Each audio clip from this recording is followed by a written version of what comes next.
Hello friends, welcome back to my channel Sangam impact. Friends, आज के session में एडिटोरिया के वस्तुनिष्ठ समान अध्ययन का 7500 प्लस का जो सीरीज है उसका प्रैक्टिस सेट नंबर 6 को कवर करने वाले हैं, जिसका पहला प्रश्न है निम्नलिखित ऐतिहासिक स्थलों पर विचार कीजिए।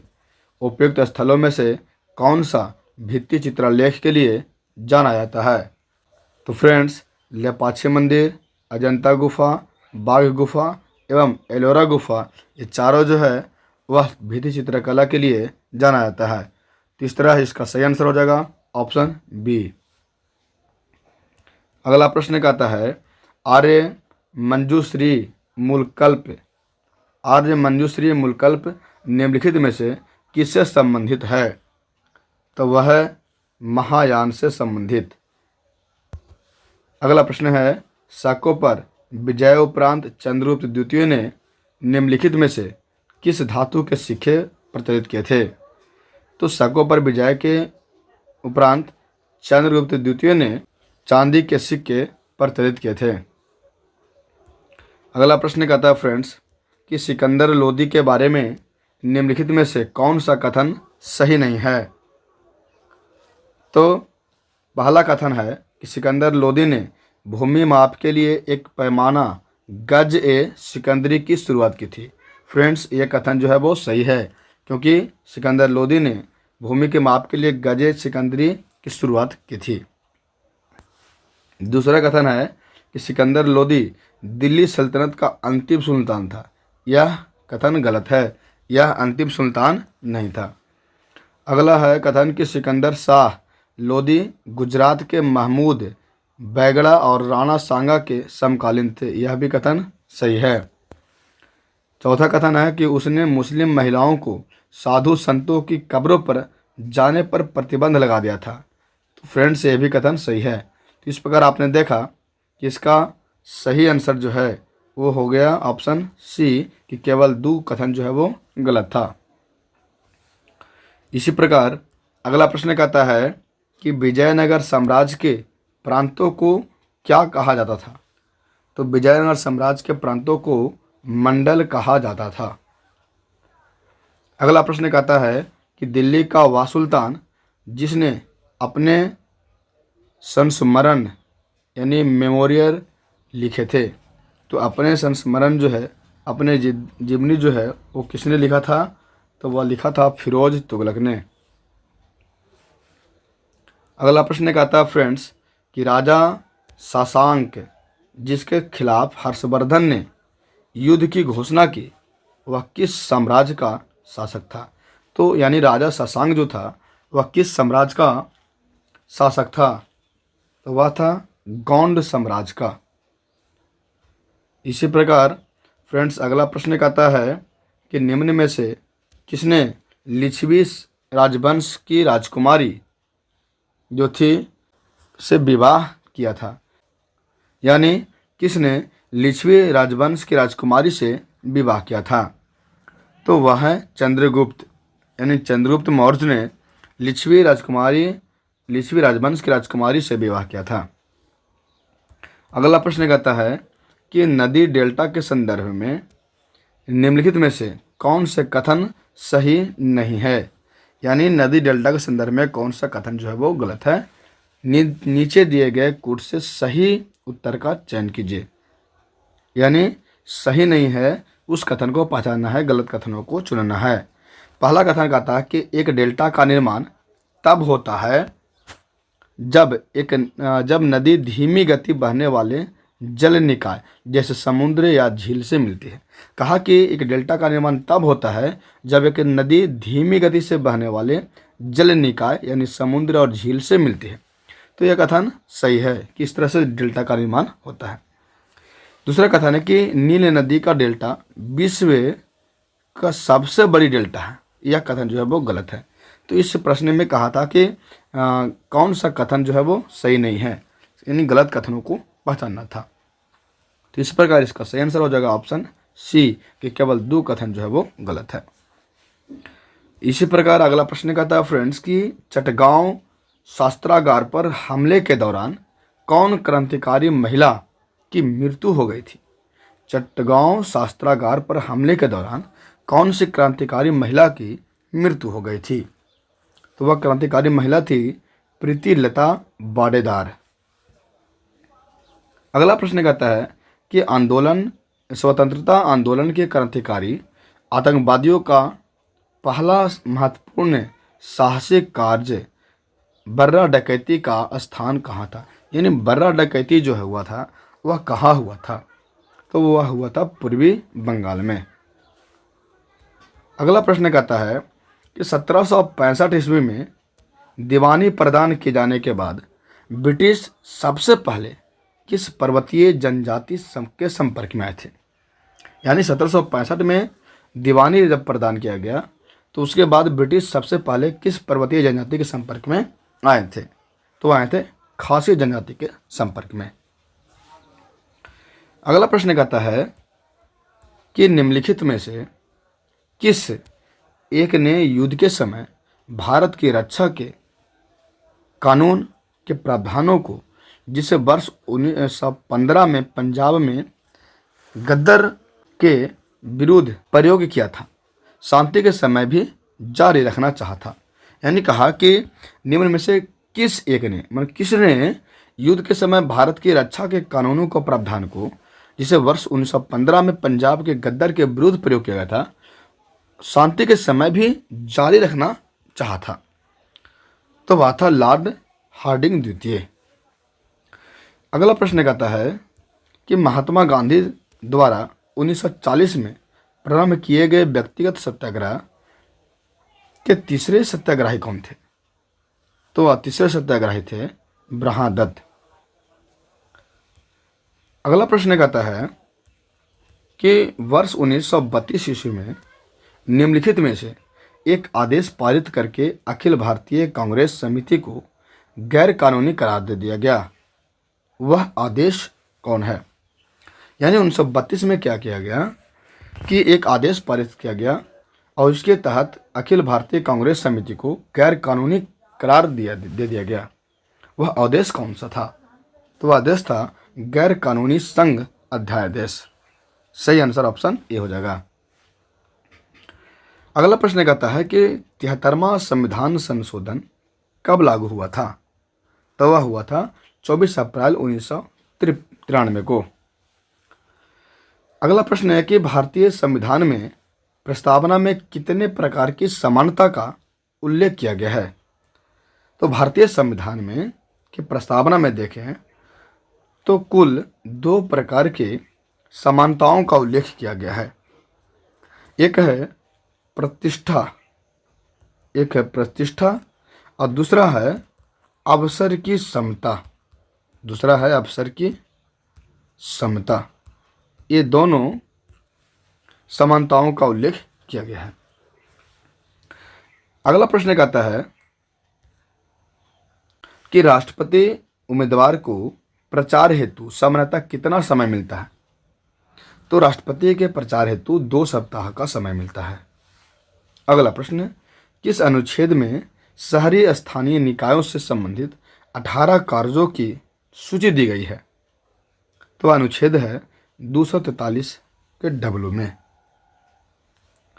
अगला प्रश्न है कि भारत में संपत्ति के अधिकार की क्या स्थिति है? तो भारत में संपत्ति के अधिकार की क्या स्थिति है? तो यह विधिक अधिकार है, यानी संपत्ति का अधिकार जो है यह एक विधिक अधिकार है जो किसी भी व्यक्ति को प्राप्त है। इसका सही आंसर ऑप्शन बी हो जाएगा। अगला प्रश्न कहता है कि निम्नलिखित में से कौन सी 1919 के भारत सरकार अधिनियम की विशेषता नहीं है? तो वह है कि सिखों को सांप्रदायिक प्रतिनिधित्व दिया गया। यह 1919 के भारत सरकार अधिनियम की विशेषता नहीं है। इसके अलावा 1919 के भारत सरकार अधिनियम की विशेषता है कि केंद्र में द्विसदनीय विधानमंडल लाया गया। दूसरा, विधानसभा में निर्वाचित बहुमत होना। और तीसरा, विधान परिषद को बजट पर संकल्प पारित करने का अधिकार दिया गया। तो इस प्रश्न का सही आंसर आपने देखा कि ऑप्शन डी हुआ कि सिखों को सांप्रदायिक प्रतिनिधित्व दिया गया। यह कथन गलत है। यह विशेषता उसका नहीं है। अगला प्रश्न कहता है कि निम्नलिखित में से एक कायांतरित सेल नहीं है, मतलब कौन जो है निम्न में से वह कायांतरित सेल नहीं है। तो वो है सैंडस्टोन, यह कायांतरित सेल नहीं है। इसके अलावा संगमरमर, प्लेट और क्वार्टजाइट यह कायांतरित सेल का उदाहरण है। अगला प्रश्न कहता है कि रायमोना राष्ट्रीय उद्यान भारत के किस राज्य में स्थित है। तो रायमोना राष्ट्रीय उद्यान जो है वह असम में स्थित है। अगला प्रश्न, पृथ्वी के चुंबकत्व के लिए कौन उत्तरदायी है। तो वह है बाहाकोर, यानी पृथ्वी के चुंबकत्व के लिए बाहाकोर उत्तरदायी है। इसी प्रकार अगला प्रश्न कहता है कि निम्नलिखित पर विचार कीजिए, उपयुक्त बांध या बांधों में से कौन कृष्णा नदी पर स्थित है। यानी सभी ऑप्शन में बांध दिया गया है, तो वो इसमें से कौन सा बांध कृष्णा नदी पर अवस्थित है। तो इसमें से देखें तो नागार्जुन सागर जो है वह कृष्णा नदी पर अवस्थित है, और साथ में अमरावती जो भी है वह कृष्णा नदी पर अवस्थित है। तो इसका सही आंसर हो जाएगा ऑप्शन सी, कि केवल 2 और 4 सही है। अगला प्रश्न कहता है कि निम्न में से किसकी बीमा रैखिक संवेग की बीमा के समान होती है। तो आवेग की बीमा जो है वो रैखिक संवेग की बीमा के समान होती है। अगला प्रश्न है कि एक तरंग के लिए आवर्तकाल द्वारा विभाजित तरंग दैर्ध्य किसके बराबर होती है। तो होती है तरंग वेग के बराबर। अगला प्रश्न है कि वोल्टेज को स्थिर रखते हुए यदि अधिक लैंप को एक श्रृंखला परिपथ में रखा जाता है तो परिपथ के समग्र धारा पर क्या प्रभाव पड़ता है। तो ऐसी स्थिति में परिपथ के समग्र जो धारा जो है वह घटता है। इसका सही आंसर ऑप्शन ए हो जाएगा। अगला प्रश्न है कि निम्नलिखित में से कौन सजातीय युग्म है। तो इसमें जो है ऑप्शन सी सही आंसर हो जाएगा कि HCHO एवं CH3CHO जो है ये दोनों सजातीय युग्म है। अगला प्रश्न है कि रदरफोर्ड का अल्फा कण प्रकीर्णन प्रयोग किसकी खोज के लिए उत्तरदायी है। रदरफोर्ड का अल्फा कण प्रकीर्णन प्रयोग जो है वो किसके खोज के लिए उत्तरदायी है। तो है परमाणु के केंद्र की खोज के लिए। अगला प्रश्न, निम्न में से कौन सी धातु ठंडे जल के साथ हाइड्रोजन गैस निकालती है। तो पोटेशियम है जो ठंडे जल के साथ हाइड्रोजन गैस को निकालता है। अगला प्रश्न है कि पॉलीएक्रिलोनाइट्राइल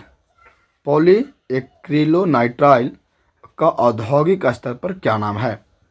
तो पॉलीएक्रिलोनाइट्राइल को औद्योगिक स्तर पर ऑरलोन या एक्रिलेन कहा जाता है।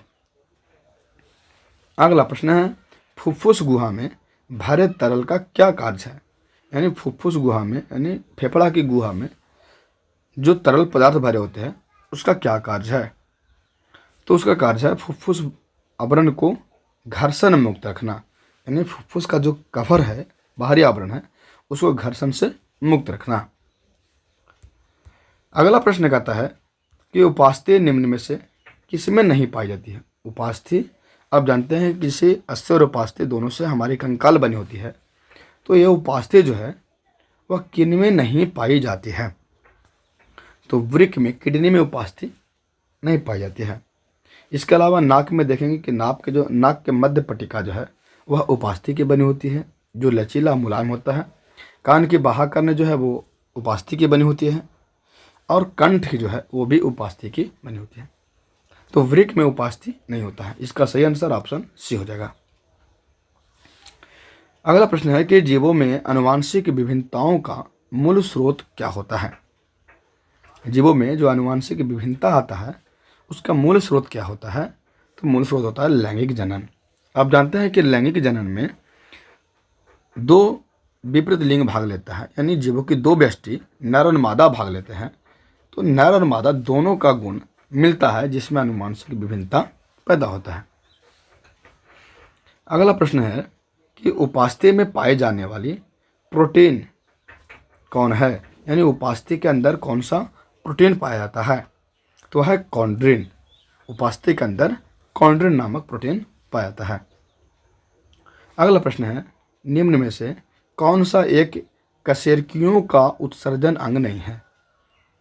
तो फ्रेंड्स देखिए कि फेफड़ा जो है वो कशेरुकियों का उत्सर्जन अंग है, त्वचा भी है, यकृत भी है। इसके अलावा ये जो देख रहे हैं हिपैटो पेनक्रियाज, यह कशेरुकियों का उत्सर्जन अंग नहीं है।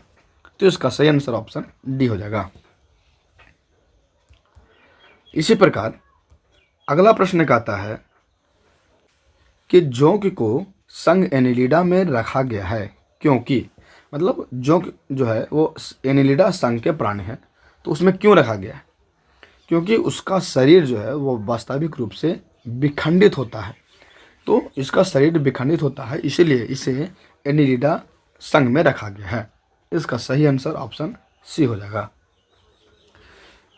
अगला प्रश्न कहता है कि निम्नलिखित कथनों में से कौन सा कथन सही है। तो देखिए पहला कि कहा कि प्रोकैरियोटिक कोशिकाओं में केंद्रक होता है, यह कथन गलत है। इसमें स्पष्ट केंद्रक नहीं होता है, विकसित केंद्रक नहीं होता है। दूसरा है कि वनस्पति और जंतु दोनों ही कोशिकाओं में कोशिका कला होती है, यानी कोशिका कला जो है, यानी कोशिका झिल्ली जो है वो वनस्पति और जंतु दोनों में पाया जाता है, यह कथन वो सही है। तीसरा कहा कि यूकेरियोटिक कोशिका में माइटोकॉन्ड्रिया और क्लोरोप्लास्ट नहीं पाए जाते हैं, यह कथन जो है वो गलत है। यूकेरियोटिक कोशिका में माइटोकॉन्ड्रिया क्लोरोप्लास्ट दोनों पाए जाते हैं, ऐसे में कहा नहीं है, तो यह कथन भी गलत है। अगला है कि राइबोसोम केवल यूकेरियोटिक कोशिका में उपस्थित होते हैं, नहीं, यह भी कथन गलत है। उसमें यूकेरियोटिक कोशिका में 80S प्रकार के राइबोसोम पाया जाता है और प्रोकैरियोटिक कोशिका में 70S प्रकार के राइबोसोम पाया जाता है, तो ये भी कथन गलत कह रहा है। इस प्रकार आप देखेंगे कि इस प्रश्न का सही आंसर जो है वो ऑप्शन बी हो जाएगा कि वनस्पति और जंतु दोनों कोशिका में कोशिका कला होती है। अगला प्रश्न है कि पौधे एवं जंतुओं में कार्बोहाइड्रेट किस रूप में जमा रहता है।